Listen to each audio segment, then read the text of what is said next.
अस्थायी सतलोक इसको कह देते हैं, इस ब्रह्मांड का। इन सब के विनाश के बाद भी रह जाता है यहाँ पे।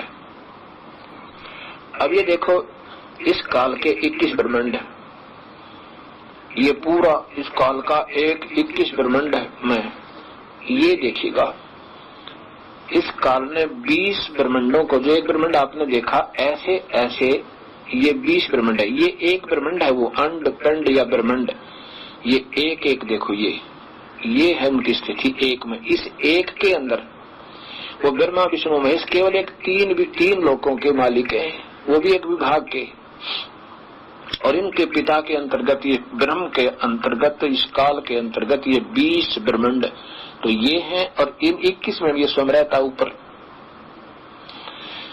इस 4-5 ब्रह्मांडों का एक महाब्रह्मांड बनाकर 5 ब्रह्मांडों के ग्रुप का एक महाब्रह्मांड बना रखा है। एक ये, एक ये, एक ये, एक ये 4, ये 20 लोक रखे। अब बताओ ये ब्रह्मा विष्णु में कितने समर्थ हुए, आप हिसाब लगाओ। ऐसे जब मीराबाई को कबीर परमेश्वर ने बताया,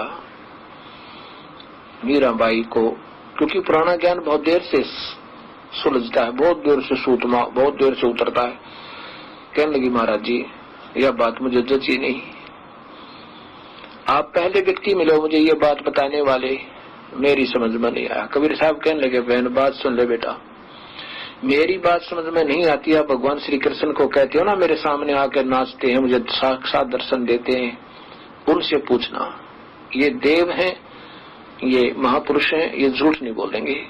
और यदि वो कह दे कोई शक्ति परम है और हमारे से ऊपर, तो तुरंत आ जाना बेटी, ये समय खोने का नहीं है। मीराबाई गई, खूब रोई, याद किया प्रभु को, श्री कृष्ण जी प्रकट हुए। कहने लगे मीरा क्या बात है कि प्रभु आज मैंने एक महापुरुष के मुख से ये बात सुनी, ये सत्य है या असत्य?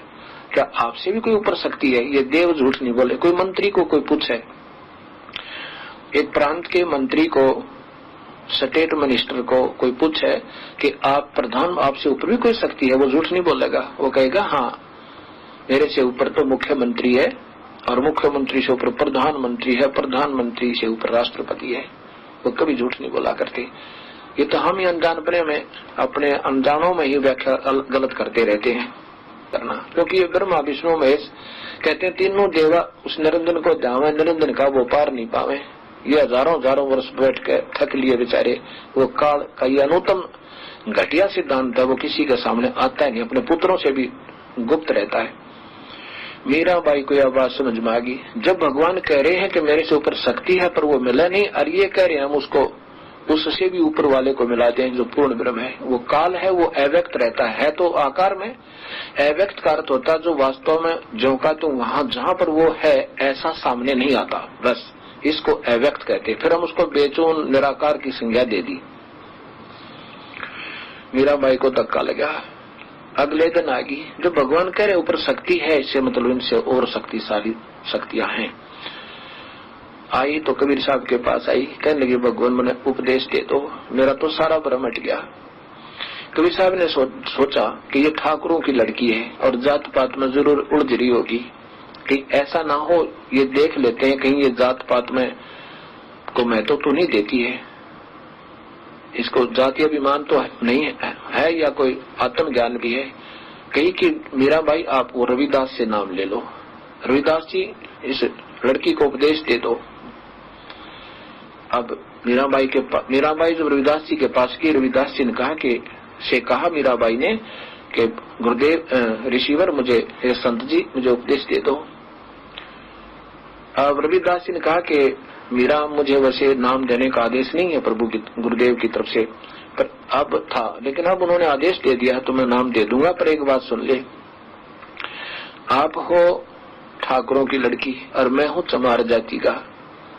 उस समय छुआछूत चरम सीमा पर थी। और रविदास जी ने कहा कि मीराबाई देख लो, आप रानी भी हो और साथ में उच्च जाति की ठाकुरानी भी हो, और मैं चमार हूँ, और कल को ना चरमकार हूँ, कल को कोई आपकी मजाक करेगा और फिर आपके हृदय में हीनता आ गई ना, फिर गुरु शिष्य का नाता नहीं रहेगा। मीराबाई हाथ जोड़कर कहने लगी हे ऋषिवर, आप मेरे पिता, मैं आपकी बेटी, मैंने इस संसार को आग नहीं लगानी। आज मैं दो दिन की मेहमान हूँ, आज मैं ठकुरानी हूँ, कल कुतिया बनूंगी। हे परमेश्वर, आप मेरे पिता, मैं आपकी बेटी, मन उपदेश दे दो।